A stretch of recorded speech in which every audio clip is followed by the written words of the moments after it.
I've many reasons to be grateful for my life, among them my husband David and my two wonderful boys, Adam and Aaron. Tragically, our youngest son Aaron passed away earlier this year, shortly after a road traffic accident. He'd only just turned 20. I thought that after months of writing and rewriting this post, I'd finally found the words that would honour Aaron, do justice to his memory, and show the profound impact he had on my life and the life of others. But I haven't. I could summarise that while Aaron lived, he was a swim teacher and a lifeguard, and in passing, we honoured his wishes to donate his organs.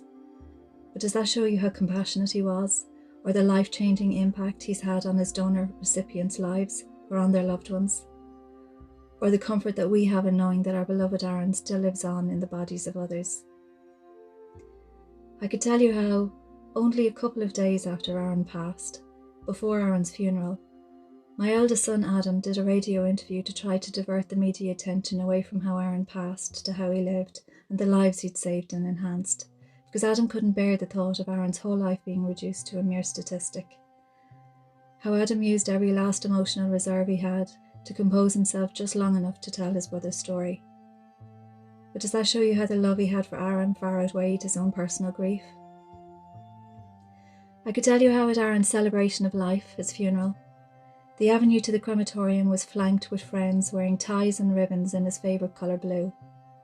How after the celebration, two mates separately and privately confided in David that when each of them had been going through a prolonged difficult time in their lives, Aaron had showed up for them and actually saved their life by just being there for them.